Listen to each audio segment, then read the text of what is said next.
का क्या होगा। फिर आगे सब हंटर्स अलग अलग कंट्रीज से जीजो आइलैंड पहुंच जाते हैं, लेकिन उसमें से सबसे स्ट्रांग जापान का गोटोryuji अपने हंटर्स को 4 टीम्स में डिस्ट्रीब्यूट करता है, अल्फा, बीटा, गामा और डेल्टा। और कोरिया के जो हंटर्स रेड में आते हैं उनके नाम होते हैं जोंगिन, डोंगोक, हंटरचा, ताइग्यू और ब्योंगू। और एक कैमरामैन भी है जिसका काम है रेड की लाइव कवरेज करना। जापान की टीम अपना पहला स्टेप लेती है और वो काफ़ी तेज़ मैजिकल ब्लास्ट करती है जिससे वहाँ के आंट्स बाहर आ जाते। ये आंट्स से कम ए रैंक हंटर के बराबर होते हैं। बस इस अटैक के बाद चोई डोंग भी हेलीकॉप्टर से आंट्स पर फायर करता है। वो भी एक स्मार्ट और पावरफुल एस रैंक हंटर है, लेकिन उसके अटैक से आंट्स को ज़्यादा नुकसान नहीं होता। फिर कोरिया के सारे हंटर्स हेलीकॉप्टर से जंप करते हैं और फुल अटैक मोड में वहाँ से एरिया साफ कर देते हैं।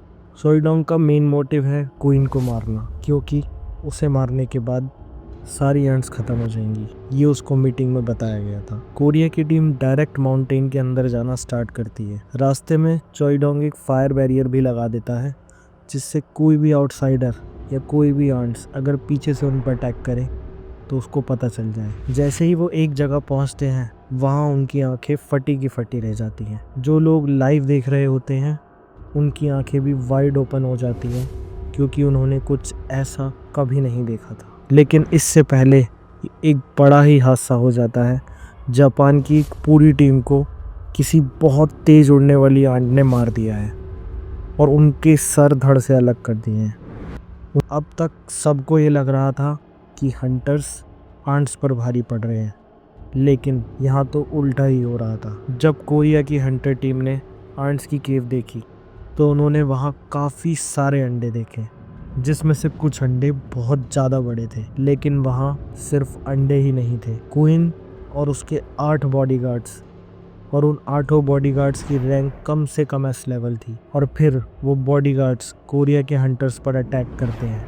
फाइट शुरू होती है। ये मोमेंट इंटेंस है। उन 6 हंटर्स में से 5 ही फाइटिंग एक्सपर्ट हैं और 6th एक ए रैंक हीलर है। उसके पास एक स्पेशल मैजिक पावर है जो किसी भी हंटर की पावर को कई गुना तक बूस्ट कर सकता है। वो हीलर बाकी 5 हंटर्स को सपोर्ट करता है और धीरे धीरे वो 8 बॉडीगार्ड्स को एक एक करके मारते जाते हैं। और फिर जब क्वीन को मार दिया जाता है, जैसे ही क्वीन को मारा जाता है, बाकी आंट्स मरने की जगह वापस माउंटेन की तरफ को चलने लगती हैं और कुछ आंट्स उड़ के उनके बैरियर को ख़त्म कर देती हैं, जिससे चोई डोंग को पता चल जाता है कि हमारी तरफ आंट्स आ रही हैं। उनको ये लगा था कि क्वीन को मारने के बाद ये आंट्स ख़त्म हो जाएंगी, लेकिन यहाँ तो कुछ उल्टा ही हो गया। अब उन आंट्स के साथ साथ एक मिस्टीरियस कैरेक्टर की भी एंट्री होती है जो सबको हैरान कर देता है।